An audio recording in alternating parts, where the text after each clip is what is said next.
ഇപ്പോൾ FCRA bill JPCക്ക് വിടും അല്ല അത്തരത്തിലുള്ള ഒരു പ്രതിപക്ഷമായിട്ട് അങ്ങനത്തെ ഒരു മെസ്സേജ് സർക്കാരിൽ നിന്ന് വരുന്നുണ്ട്. ഇതിനെ വിശ്വാസത്തിലെടുക്കാൻ പറ്റുമോ? എന്താണ് ഇതിലുള്ളത്? സി സർക്കാരിനെ വിശ്വാസത്തിൽ എടുക്കാൻ പറ്റില്ല. ഇപ്പോൾ ഞാനൊരു കാര്യം പറയട്ടെ.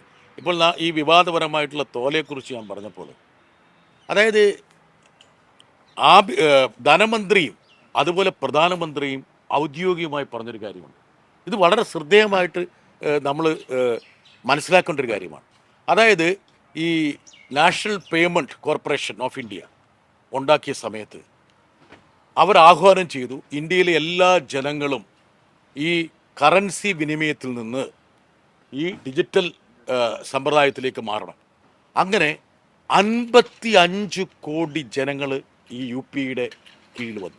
നിങ്ങൾ മനസ്സിലാക്കണം, ഒരു വർഷത്തെ ആ UPയിലെ ക്രയവിക്രയം എന്ന് പറഞ്ഞാൽ നമുക്ക് സങ്കല്പിക്കാൻ പറ്റാത്ത എമൗണ്ടാണ്. 314 ലക്ഷം കോടി രൂപ.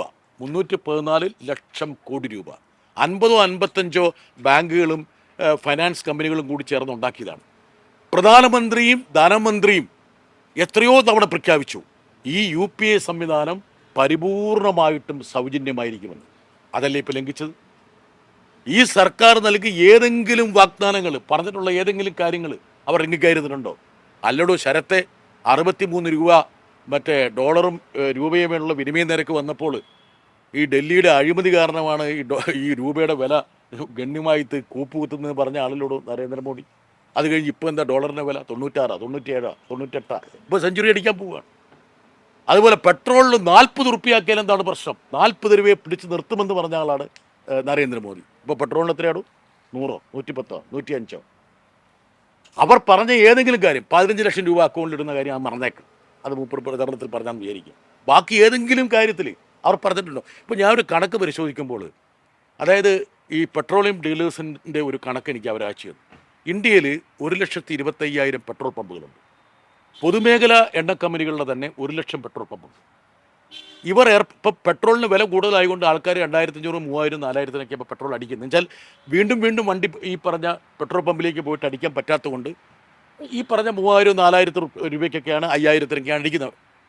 ഇപ്പോൾ ഇവരുടെ കണക്ക് പ്രകാരം അവർ പരിശോധിച്ചപ്പോൾ നാമമാത്രമായൊരു ശതമാനമാണ് ഈ UPയുടെ കാര്യത്തിൽ സേവന നിരക്ക് ചുമത്തുന്നെങ്കിൽ ഒരു പമ്പിന് 2,000 രൂപയോ 3,000 രൂപയോ ഒരു ദിവസം ബാധ്യത വന്നാൽ തന്നെ 10-10,000 കോടി രൂപയുടെ അധിക ഭാരം കൺസ്യൂമേഴ്സിന് വരും. ഒരു സെക്ടറിൻ്റെ കാര്യം അവരാണ്, ബാക്കി സെക്ടേഴ്സല്ലേ ഞാൻ പറയുന്നത്. അപ്പോൾ ഏതൊക്കെ രൂപത്തിലാണ് ജനങ്ങളെ പിഴിയുന്നത്, എന്ത് വാഗ്ദാന ലംഘനമാണ് ഇവർ നടത്തുന്നത്? അത്തരത്തിലുള്ള നഗ്നമായിട്ടുള്ള വാഗ്ദാന ലംഘനം നടത്തുന്ന ഇവരിപ്പോൾ ഈ ബില്ല് JPCക്ക് വിടുമെന്ന് പറയുമ്പോൾ ഞങ്ങൾക്ക് വിശ്വാസമില്ല. വിടട്ടെ. മാത്രമല്ല എത്രയോ നിയമങ്ങൾ അവർ ഈ പറയുന്ന പോലെ JPCക്കും സംയുക്ത പാർലമെൻ്ററി സമിതിക്കും വിടുമെന്ന് പറഞ്ഞിട്ട് വിടാതെ അത് അവർ പാസ്സാക്കിയിട്ടുണ്ട്.